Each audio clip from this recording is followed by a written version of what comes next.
যদি আপনার শরীরের বর্জ্য পদার্থ ঠিকমতো পরিষ্কার না হয়, যতই পুষ্টিকর ও ভালো খাবার খান না কেন, এর ফলাফল কোনোদিনও পাবেন না।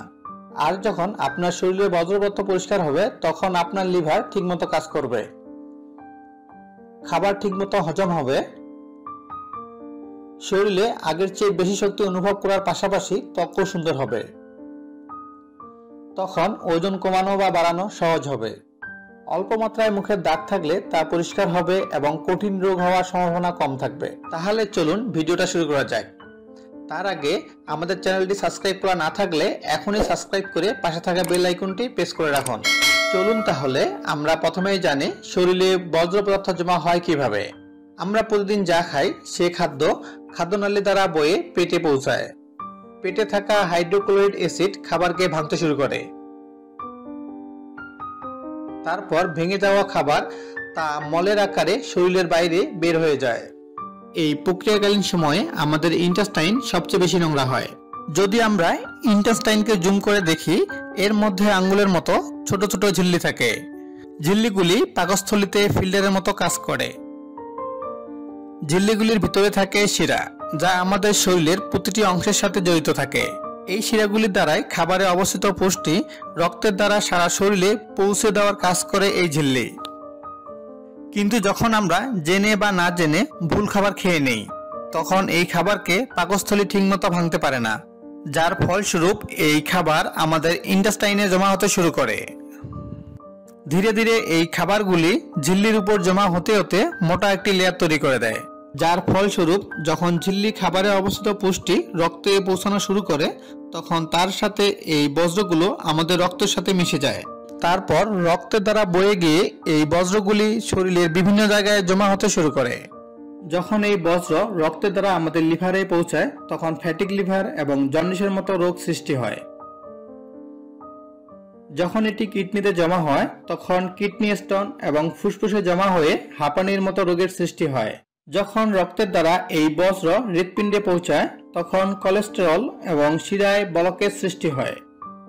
যখন এই বজ্র আমাদের স্কিনে এসে পৌঁছায়, তখন দাগ, অ্যালার্জি, চুলকানি, স্কিন রিলেটেড যত ডিজিজ আছে সব হতে শুরু করে। এখানেই শেষ নয়, যখন এই বজ্র রক্তে আমাদের শরীরে পৌঁছায়, তখন শরীরের হরমোনাল ডিসব্যালেন্স তৈরি হয়, যার ফলস্বরূপ আমাদের শরীরে ভয়ানক রোগের সৃষ্টি হওয়ার সম্ভাবনা অনেকটাই বেড়ে যায়, ইনক্লুডিং ক্যান্সারও। সহজ ভাষায় বলতে গেলে শরীরের ছোট থেকে ছোট, বড় থেকে বড় অসুখের মুখ্য কারণ হলো শরীরে জমে থাকা বজ্র। আজ এই ভিডিওতে আপনি এমন 5টি উপায় জানতে চলেছেন, যেগুলোকে যদি আপনি সপ্তাহে একদিন ট্রাই করেন, তাহলে এটি আপনার সম্পূর্ণ বডিকে ডিটক্স করে দেবে। তাই এই ভিডিওটি অবশ্যই সম্পূর্ণ দেখুন, কারণ এই 5টি মেথড আপনাকে সুস্থ থাকতে প্রচুর পরিমাণে সাহায্য করবে। আর হ্যাঁ, আপনাদের জন্য একটি বোনাস টিপসও রয়েছে। নাম্বার 1, এতে আপনাকে কি করতে হবে? সকালে ঘুম থেকে উঠে ফ্রেশ হওয়ার পর আপনি হালকা 1 গ্লাস গরম পানি নিন এবং সেই পানিতে হালকা হাফ চামচ লেবুর রস চিপে নিন। সেই লেবুর পানি আপনি আস্তে আস্তে খেতে থাকুন। পানি পান করার পর সকালে আপনি 15 থেকে 20 মিনিট সূর্যের আলোতে থাকুন।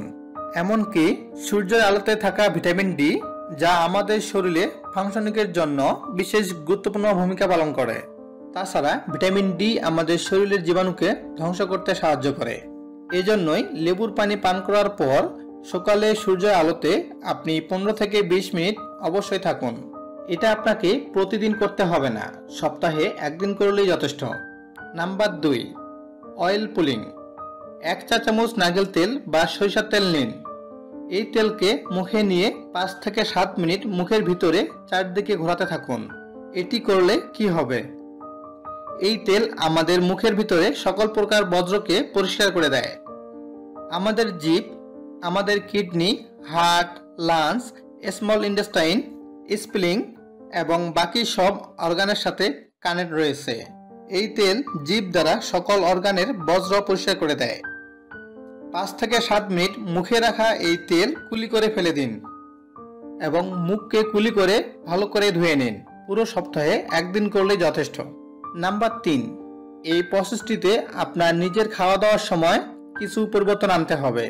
আর পরিবর্তন হলো, ঘুমানোর 3 ঘন্টা আগে খেতে হবে এবং ঘুম থেকে ওঠার 3 ঘন্টা পরে খেতে হবে। আর এটি এজন্যই, কারণ হলো আমাদের বডি হলো একটি অ্যাডাপটিভ পিস, মানে হলো আমাদের শরীরকে যেমন পরিস্থিতিতে রাখবেন কিছুদিন পর সেই পরিস্থিতিতে খাপ খাইয়ে নেবে। আমাদের শরীরে যত প্রকার রিপেয়ারিং প্রসেস ঘটে, অর্থাৎ যত প্রকার পরিষ্কার পরিচ্ছন্নতার প্রসেস হয়, তখন হয় যখন আমরা গভীর ঘুমে থাকি। যখন আমরা খাওয়ার সঙ্গে সঙ্গে আপনি ঘুমানোর জন্য শুয়ে পড়েন, তখন আপনার বডি অর্গানস সেই খাবারকে হজম করানোর প্রসেসে ব্যস্ত হয়ে যায়, যার ফলস্বরূপ বডি নিজেকে ডিটক্স করার সময় পায় না। এজন্য ঘুমানোর 3 ঘন্টা আগে খেয়ে নিন এবং সকালে ঘুম থেকে ওঠার 3 ঘন্টা পরেই খাবার খান। এতে হবে কি, রাতের খাবারগুলি ঘুমানোর আগে সম্পূর্ণ ডাইজেস্ট হয়ে যাবে। যখন আপনি রাতে ঘুমাবেন তখন আপনার বডির অর্গানস নিজেকে ভালো করে ডিটক্স করতে পারবে। পারলে খাওয়া দাওয়ার 10 মিনিট পর 1 টুকরো আদা বা সামান্য পরিমাণ গুড় খেয়ে নিন। এই দুটি জিনিস আপনার শরীরের সকল বজ্রকে খাবারের সাথে টেনে বাইরে বের করে দেয় এবং ভালোভাবে হজম করতে সাহায্য করে। নাম্বার 4, কি খাবো আর কি খাবো না। যখন আপনি আপনার শরীরকে ডিটক্স করবেন তখন 1-2 সপ্তাহ তেল জাতীয় খাবার থেকে দূরে থাকুন। প্যাকেটের ফুডস, কোল্ড ড্রিঙ্ক, চিপস এবং চিনি দেওয়া খাবার থেকে দূরে থাকুন, কারণ এই জিনিসগুলি আপনার ইন্টেস্টাইনে বজ্ররূপে জমা হয়। এবার কি খাবো সেটা শুনুন। এর আগে আপনি যেসব খাবার খান তেমনই খাবার খান। খাবারের মধ্যে কোনো পরিবর্তন আনতে হবে না, কিন্তু একটি জিনিস খেয়াল রাখবেন, যা হলো শাকসবজি। যখনই খাবেন তা পরিমাণের চেয়ে বেশি খাবেন, যা আগের তুলনায় একটু বেশি। শাকসবজিতে প্রচুর পরিমাণ ফাইবার থাকে, আর এই ফাইবার আমাদের ইন্টেস্টাইনের সকল বজ্র মলের সাথে শরীরের বাইরে বের করে দেয়। নাম্বার 5, সারাদিনের মধ্যে 25 থেকে 30 মিনিট একটি সময় বের করুন যাতে আপনি ফিজিক্যাল এক্সারসাইজ বা ব্যায়াম করতে পারেন। এ সময় আপনি দৌড়াবেন, হাঁটবেন, খেলবেন, যাতে আপনার শরীরে ব্যায়াম হয়। কেন?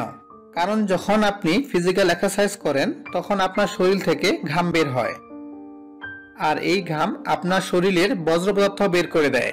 কমপক্ষে 30 মিনিট নিজের শরীরকে সুস্থ রাখার জন্য বের করুন। এই 5টি টিপস ছাড়াও আমি আপনাকে একটি বোনাস টিপস বলি, যা হলো ফাস্টিং। প্রতিটি ধর্মে আপনি ফাস্টিং বা উপবাসের নিয়ম পাবেন। যদি আপনি হিন্দু হন, পুজো বা একাদশীতে ফাস্টিং করা হয়, আর যদি মুসলিম হন তাহলে রমজান মাসে ফাস্টিং বা রোজা করা হয়। আপনি শুধু ভাবেন ফাস্টিং কোনো ধার্মিক জিনিস। আপনি জেনে অবাক হবেন, প্রাচীনকালের লোকেরা নিজের বডিকে ডিটক্স করার জন্য ফাস্টিং করত। যখন আপনি ফাস্টিং করেন তখন কোনো জিনিস খাওয়া যায় না। এতে কি হয়, আপনার শরীরের অর্গানগুলি নিজেকে পরিষ্কার করা বা ডিটক্স করার যথেষ্ট সময় পায়, যার ফলে বডি নিজেকে ভালোভাবে পরিষ্কার করতে পারে। সুযোগ পেলে অবশ্যই ফাস্টিং করুন। হ্যালো বন্ধুরা, ভিডিওটি কেমন লাগলো? ভিডিওটি ভালো লাগলে লাইক, কমেন্ট, শেয়ার করতে ভুলবেন না। ধন্যবাদ সবাইকে।